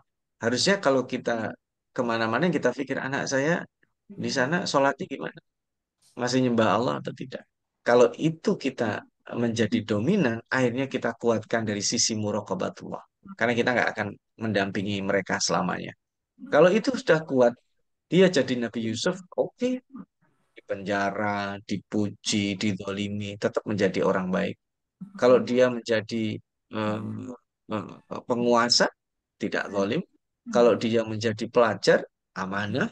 Kalau dia menjadi guru, yang sabar dan seterusnya. Maka kita tidak menghakimi, apalagi Ananda secara teori sekalipun sudah dewasa dan akan meninggalkan Arisalah bisa jadi ke tempat yang lainnya. Tapi kalau value itu yang ditanamkan, value masjid insya Allah akan baik-baik saja. Bismillah. Allah. Masya Allah. Oke, Baik Ustaz, makasih. ini Makasih ya, sebelumnya Ustaz. eh, terima kasih dan juga selamat kepada Bunda Tertila, kemudian Bapak Hafizul Isman dan juga Bunda Erlinda mendapatkan door prize dari BSI ya. Kemudian juga Makasih ya, Ustaz. kita ke chat dulu nih ya, Ustaz Ustazah, Bunda, Bapak Ibu semuanya, kita ke chat dulu karena banyak yang bertanya nih kepada Ustaz. Ustaz, ini ada pertanyaan dari Ustazah Mira Desvita. Ya. Ustadz, Zul bertanya, ada juga kita temui orangnya sangat disiplin dalam hal-hal pekerjaan, Ustadz. Tapi di kala azan sudah dikumandangkan tidak bersegera. Nah, ini bagaimana, Ustadz? Ya, itu memang lingkungan juga ya, dipengaruhi oleh lingkungan. Kalau lingkungannya eh, bersegera untuk sholat, lama-kelamaan dia akan malu. Maka ya memang faktor intrinsik ya dari dalam itu yang paling utama. Tetapi kalau ada orang seperti itu, kita perlu treatment, mengajak dia dengan baik-baik. Karena percuma juga kita mendapatkan segalanya, tapi kehilangan Allah. Ya, lebih baik kita mendapatkan Allah, yang lainnya pasti akan ngikut gitu. Dan motivasi sholat itu memang ya gampang-gampang susah ya, fluktuasi ya, itu tadi saya lihat. Kalau kita khusyuk, wah luar biasa itu. Nggak pengen kita salam itu ibaratnya. Tapi kalau lagi kita ndak nyaman gitu ya, sholat pun kita pengennya kalau ada lebih dikosor, kosor lagi gitu. Jadi kalau kita lagi rapat, lagi punya keperluan itu, was sudah. Itu kita padahal tidak lama sholat itu sebentar. Tapi ya, ya itulah. Masing-masing kita punya umum, punya hal-hal yang ingin kita selesaikan dan kadang dipanggil oleh Allah. Gambarnya begini, mohon maaf. Kalau pagi hari kita sedang menghitung duit sebanyak 2 miliar misalnya. Tiba-tiba perut kita sakit harus ke toilet. Hitung duitnya dilanjut atau ke toilet? Nah, ke toilet kan. Artinya duit menjadi tidak berharga. Karena ini desakan perut yang utama. Tapi mohon maaf, lagi ngitung duit 2 miliar, hayya ala sholah, hayya ala falah. ngitung duitnya lanjut atau sholat dulu. Itu itu fakta yang sering terjadi demikian. Dan apresiasi kita pada kedisiplinan menjalankan sholat di awal waktu itu harus menjadi habit. Karena kalau tidak, lingkungan tidak mendukung, kita sendiri lama-lama kita juga akan luntur dengan itu. Maka saran saya, buatlah habit yang dalam tanda kutip mengharuskan seseorang meninggalkan pekerjaannya. Kayak di Madinah. Kalau udah ada, tidak ada transaksi. Toko ditutup semua, semuanya bergerak ke masjid. Tidak ada. Selama ada pengecualian, maka disitulah ada celah indisiplin.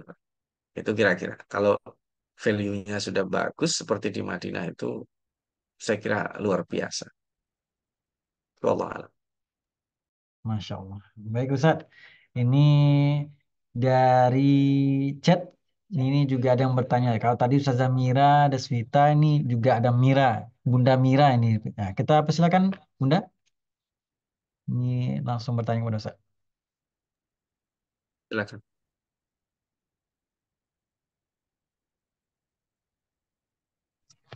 Ya, Assalamualaikum warahmatullahi wabarakatuh. Waalaikumsalam. Warahmatullahi wabarakatuh. Ya, terima kasih Ustadz dan moderator yang telah beri kesempatan untuk bertanya. Di sini saya menanyakan untuk mengenalkan anak terhadap kebiasaannya mereka sholat di masjid. Kebetulan saya ibu single parent, jadi saya punya anak laki-laki. Itu biasanya dari bayi memang saya bawa ke masjid. Namun di sini mungkin karena kebiasaan ya, orang tidak terbiasa bawa bayi dari kecil ke masjid. Jadi di saat sholat, itu anaknya agak rewel dan ada ibu-ibu yang melarang untuk ke masjid. Jadi di sini saya bertanya, Ustadz, kapankah sebaiknya kita mengenalkan anak itu untuk membiasakan sholat ke masjid? Dan kebetulan anak saya berusia 1 tahun, baru berusia 1 tahun saat ini. Sekian, terima kasih Ustadz. Ya, baik, terima kasih Bunda Mira. Silakan Ustadz. Ya, terima kasih Bunda atas responnya. Memang ketika anak masih belum bisa diberikan pemahaman yang membuat dia paham, memang sebaiknya tidak dibawa ke masjid dulu ya. Apalagi masih usia 1, 2, 3 tahun itu ya. Masih eh, rentan, eh, bukan tidak boleh, tetapi kita tidak bisa mengontrolnya. Karena justru misalnya lagi sholat dia menangis, lagi sholat dia eh, memecah kekhusyuan, ya. Tetapi kemudian ada solusinya sesungguhnya. Mengenalkan anak dengan masjid itu di luar waktu sholat, ya. Artinya pada kegiatan ketika temennya, ketika mungkin kakaknya, ketika mungkin saudaranya diajak, sehingga masjid itu menjadi lingkungan, tapi tidak di ya buka bersama di masjid ya kan ada momen-momen yang istilahnya dikenalkan dengan masjid tapi tidak di waktu sholat ya termasuk anak-anak atau siapa saja yang kehadirannya di dalam sholat itu akan lebih mendatangkan madhorat dalam tanda kutip ya madhorat itu macam-macam ya tidak bisa dikontrol atau dan sebagainya, maka dikenalkan masjidnya di waktu di luar sholat. Kan kegiatan di luar sholat kan banyak ya. Ada pelatihan, kemudian ada pesta mungkin ya, ada eh, apa namanya walimah itu ya, kemudian ada TPA, ada eh, macam-macam. Nah itu momen yang tepat untuk mengenalkan anak dengan masjid. Kecuali anak itu sudah bisa tahu gerakan sholat, ya mungkin usia 4 tahun atau 5 tahun itu sudah mulai dibiasakan. Terus gitu, sampai kemudian eh, dia aman dan nyaman di lingkungan itu. Wallahualam. Masya Allah. Baik Ustadz. Ini dari Bunda Mira kita ke chat ini Ustadz. Kita maksimalkan sampai 10, jam 10 ya Ustadz semuanya ya Bunda. Mungkin nanti kalau ada pertanyaan yang belum terjawab nanti akan kita lanjutkan nanti juga kepada Ustadz untuk dijawab di sesi berikutnya. Ustadz, ini pertanyaan dari Buddha Arbani. Ustadz, ada kita lihat orang yang selalu menjaga sholatnya, tapi hubungannya dengan sesama masih kurang harmonis. Kenapa masih bisa seperti itu ya Ustadz? Silakan Ustadz. Ya, itu sholatnya tidak membawanya eh, pada hakikat apa fungsi sholat. Karena kita membuka sholat dengan membesarkan Allah, mengakhiri sholat dengan salam yang berarti kita menjadi duta keselamatan, menjadi duta rahmat, kasih sayang, dan menjadi duta keberkahan atau kualitas hidup. Maknanya setelah kita mengagungkan Allah dalam diri kita, kita itu bisa berinteraksi dengan siapa saja. Bahkan ya, ibadur rahman itu disebut wa idza khatabahumul jahiluna qalu salama. Kalau orang-orang yang jahil saja dia dihina atau mungkin dilecehkan, qalu salama, santai dia. Tidak meladeninya dengan hawa nafsu, ya. Karena hawa nafsunya kalau lagi dihina kan balas gitu. Jadi sebenarnya eh, orang yang sholat tapi masih dalam tanda kutip interaksi dengan sesama sosialnya itu kurang bagus, sholatnya dalam tanda kutip belum maksimal, bukan belum benar, belum maksimal. Mungkin benernya dua, ada kesalahannya 12 gitu kira-kira. Item-item yang harusnya dia benar, dia belum belum mengoreksi sehingga dia tidak paham apa sih maknanya sholat. Itu sama halnya dengan begini. Kalau bagi muslimah misalnya, mendingan saya orangnya baik sekalipun tidak berjilbab daripada itu berjilbab tapi tidak baik. Lah itu kan tidak ada mendingan-mendingan. Artinya begini, eh, kita tidak membandingkan diri kita dengan orang lain. Kita itu akan dibandingkan dengan diri kita sendiri. Karena orang meninggalnya usianya beda-beda. Ya, akan tidak fair kalau misalnya orang yang meninggal 1000 tahun dibandingin sama orang yang meninggal 20 tahun. Kan usia kita beda-beda, tapi Allah tidak pernah membandingkan kita. Kita akan dibandingkan dengan diri kita sendiri-sendiri. Dan nilai kemampuannya itulah yang akan dinilai oleh Allah Subhanahu wa taala. Kemampuan memperbaiki diri itu. Orang-orang wa man taba wa aslaha. Ya, kata-kata wa aslaha itulah kualitasnya. Wallahu a'lam. Masya Allah. Baik Ustadz. Ini terakhir ya Ustadz, pertanyaan terakhir kita yang ada raise hand, ada Bunda Sabrina Aini Sakina. Kita persilakan. Syukran Ustaz. Assalamualaikum Ustaz. Waalaikumsalam. Ana alumni dari Arisala Ustaz. Izin bertanya tentang poin yang menyanyiakan sholat tadi Ustaz. Jadi di suatu kondisi Ana ada seseorang yang mematokkan sholat Isya, mengakhirkan sholat Isya Ustaz. Dia berpegang pada hadis yang mengakhirkan sholat Isya. Sedangkan di kondisi azan Isya itu masuk, dia tidak sedang dalam kegiatan atau kesibukan tertentu, Ustaz. Bisa dibilang sedang berleha-leha gitu, Ustaz. Apakah memang boleh kita mengambil patokan kepada hadis yang mengakhirkan sholat Isya itu, atau kembali kepada hadis yang sholat di awal waktu, Ustaz? Apakah di kondisi ini termasuk ke dalam menyanyiakan sholat atau bagaimana, Ustaz? Syukran, Ustaz. Baik, Ya. syukran Bunda Sabrina. Silakan Ustaz. Baik, singkatnya bahwa jumhur ulama mengatakan sholat di awal waktu itu lebih bagus ya. Atau umumnya sholat di dalam waktunya. Lalu kalau seandainya ada orang, kenapa jumhur ulama memakruhkan mentakhir sholat kalau tidak ada keperluan? Karena dia tidak tahu. Dia tidak tahu. Bahkan termasuk, mohon maaf, mohon izin. Seorang perempuan yang dia punya waktu sholat panjang. Tapi kemudian karena dia belum sholat, datang dia periodnya. Kan akhirnya dia tidak bisa sholat. Padahal tadi sudah ada hampir 2 jam sebelumnya ada kesempatan dia sholat. Ya, dia tidak sholat karena datang itu, iya itu sebabnya. Tapi kan harusnya kalau dia sholat di awal waktu dia sudah dapat gitu. Ya, dan seterusnya dan seterusnya. Artinya sebenarnya mentakhir sholat tanpa ada keperluan itu sendiri sebenarnya tidak utama. Menurut jumhur ulama, memang ada beberapa pendapat yang mentakhir alasannya adalah supaya bisa sekalian sholat malam misalnya. Dan itu pun nanti berbeda-beda pendapat para ulama. Mentakhir sholat Isya itu batas tengah malam. ya, kecuali karena ada sebab-sebab tertentu dia menjadi dokter bedah, asisten dokter bedah misalnya, karena ada safar yang tidak memungkinkan dia sholat di jalan misalnya, dan seterusnya dan seterusnya. Nah ini mudah-mudahan karena juga waktu sudah habis, kita maksimal aja dalam sholat. Nggak bisa berdiri, gimana? Duduk. Nggak bisa duduk, baring. Nggak bisa 4 rakaat karena ada keperluan, kosor. Karena ada masalah, macet dan seterusnya, jamak, jangan ditinggalkan. Bahkan ada orang terlewat sholatnya karena ketiduran, sholat subuhnya dia bangun jam 7 misalnya, segera sholat. Itu terlambat. Karena sholat tidak bisa ditinggalkan dan tidak bisa digantikan. Mudah-mudahan kita dijadikan Allah orang-orang yang menjaga sholat. Dengan itu kita mendapatkan al-falah dan keberuntungan di akhirat khususnya. Walafu minkum. Assalamualaikum warahmatullahi wabarakatuh. Waalaikumsalam warahmatullahi wabarakatuh. Waalaikumsalam. Masya Allah, ini luar biasa sekali jawaban-jawaban yang diberikan oleh Ustadz Saiful Bari.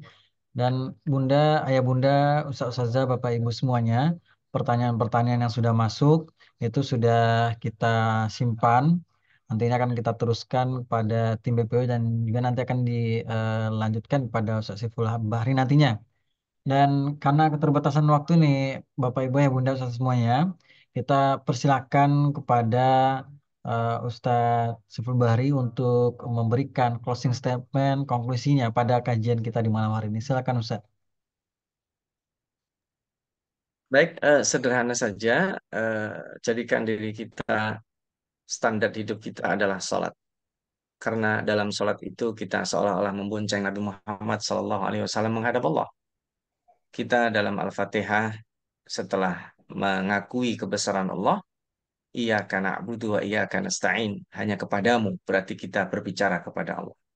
Dalam sholat kita sebelum kita akhiri, pada saat tahiyat awal juga demikian, tahiyat akhir khususnya, kita bersolawat kepada Nabi kita, sigatnya, redaksinya adalah Assalamu alaika. Bukan Assalamu alaihi, tapi Assalamu alaika. Ayuhan nabiyyu wa rahmatullahi wabarakatuh. Jadi, sholat itu menghadirkan Allah dan Rasulnya. Latihan menghadirkan Allah dan Rasulnya. Orang-orang yang berhasil menghadirkan Allah dan Rasulnya di dalam hidupnya adalah orang yang bahagia.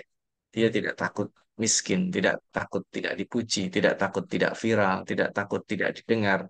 Tidak ada seseorang yang punya keberanian kecuali adalah orang-orang yang membesarkan, menghadirkan nama Allah dan menghadirkan Rasulullah dalam hidupnya. Dia akan menjadi pemimpin. Wa kadzalika ja'alnakum ummatan wasata, menjadi pemimpin umat yang adil, litakunu syuhada'a 'alan nas, yaitu dia hadir sebagai saksi dan mempersaksikan manusia, wa yakunar rasulu 'alaikum syahida, yaitu dengan catatan dia bisa menghadirkan Rasulullah sallallahu alaihi wasallam dalam diri. Mudah-mudahan kita termasuk orang-orang yang demikian, termasuk orang-orang yang mendapatkan kebahagiaan di dunia dan di akhirat. Mohon maaf bila ada keterbatasan kekurangan. Wa jazakumullahu khairan wa afu minkum. Assalamualaikum warahmatullahi wabarakatuh. Waalaikumsalam warahmatullahi wabarakatuh. Masya Allah, ini jazakallah khair Ustaz atas kehadirannya berbagi kepada kita malam hari ini. Dan semoga Bapak Ibu ya Bunda, Ustaz semuanya, apa yang disampaikan oleh Ustaz tadi dapat menambah keimanan kita kepada Allah dan kita dapat aplikasikan dalam kehidupan sehari-hari. Dan juga Ustadz sukses selalu dan tak bosan-bosannya untuk terus berbagi kepada kita. Dan terima kasih banyak pada Ayah Bunda, Ustadz semuanya. Kalau gitu untuk pertemuan kita malam hari ini, buah naneh, buah ceri dicampur gula lama rasonyo. Cukup sekian pertemuan kini sampai bertemu di pesantren virtual Arisalah berikutnya. Makan karipiak di tepi sawah, karipiaknya jangan sampai jatuh. Wabillahi taufik wal hidayah. Wassalamualaikum warahmatullahi wabarakatuh. Dan mari kita sempurnakan dengan kafaratul majlis. Subhanakallahumma wa bihamdika asyhadu an la ilaha illa anta astaghfiruka. Wassalamualaikum. Syukran jazilan Ustaz Saiful. Barakallahu fiik. Terima kasih banyak atas waktunya dan kesempatannya. Sehat dan sukses selalu Ustaz. Allahumma amin. Undang kapan ada kesempatan berkunjung ke Arisalah ya Ustaz di Padang. Insyaallah, bi'idznillah. Mohon izin. Assalamualaikum. Waalaikumsalam warahmatullahi wabarakatuh. Sudah ketemu nama-namanya, Ustaz.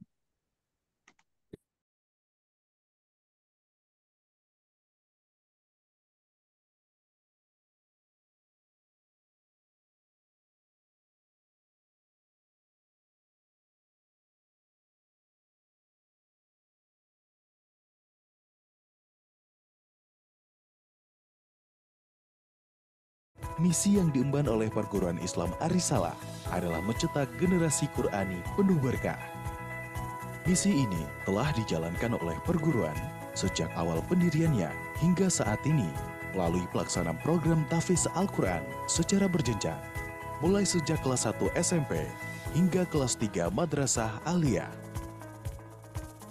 Melalui program tahfiz Al-Quran ini, dalam selang waktu 19 tahun, perguruan Arisalah telah berhasil melahirkan puluhan siswa dan siswi penghafal Al-Quran 30 juz dan ratusan siswa dan siswi penghafal Al-Quran lainnya dengan jumlah hafalan yang beragam. Untuk lebih memaksimalkan capaian hafalan para siswa dan siswi, Yayasan Wakaf Arisalah menggagas pendirian Basecamp Tahfiz Al-Quran di atas lahan wakaf seluas lebih kurang 3 hektar di kawasan perbukitan Air Dingin, Lubuk Minturun, Padang, yang merupakan wakaf Bapak Sulaiman. Basecamp Tahfiz ini akan dibangun dengan konsep modern, bernuansa asri, dan alami, yang memberikan kenyamanan dan mendukung konsentrasi siswa dan siswi dalam menghafal Al-Quran, serta dilengkapi dengan sarana dan prasarana penunjang yang dapat menjadikan lokasi Basecamp Tahfiz ini untuk keluarga besar Arisalah dan masyarakat Kota Padang. Assalamualaikum warahmatullahi wabarakatuh. Alhamdulillahirrabbilalamin. Kali ini saya Salim Afillah berada di Padang, Sumatera Barat, dan kita bersama Yayasan Wakaf Arisalah yang juga telah Bapak Ibu kenal selama ini mengelola dengan amanah perguruan Arisalah dari RA sampai sekolah tinggi. Insya Allah ada satu program unggulan yang akan dibangun di tanah wakaf yang seluas 2 hektar ini, yaitu Camp Tahfidz Al-Quran. Tentu ini menjadi peluang amal solih bagi kita semua untuk turut serta mendapatkan bagian pahala yang terus mengalir di dalam mendirikan satu camp tahfidz Al-Quran. Di dalamnya akan dididik para hufad, para hamalatul Quran, insya Allah, orang-orang yang membawa di dalam hatinya Al-Quran dan menjadikannya cahaya untuk menerangi umat dimanapun mereka kelak untuk berbakti dan mengabdi. Tentu ini satu peluang pahala yang sangat cerdas, peluang pahala yang tidak putus. Bukan hanya ketika para hafid ini belajar, Bapak Ibu akan mendapatkan aliran pahala dari camp tahfidz ini, tetapi bahkan ketika mereka nanti sudah menjadi alumni, berdakwah, mengajar, dan membawakan Al-Quran ke seluruh pelosok negeri, bahkan ke berbagai penjuru bumi, pahalanya akan tetap mengalir bagi Bapak Ibu sekalian. Tidak putus-putus dan terus berkembang, meluas kepada murid-murid mereka, muridnya murid mereka, dan seterusnya. Mari bergabung dengan kami dalam misi mulia ini dalam rangka mencetak dan melahirkan generasi penerus kejayaan agama dan bangsa penuh berkah dan memiliki keimanan dan ketakwaan kepada Allah Subhanahu wa Ta'ala. Untuk informasi lebih lanjut, kunjungi situs website BPW Arisalah atau hubungi kami melalui kontak yang tersedia. Ayo berwakaf, abadikan harta dengan berwakaf.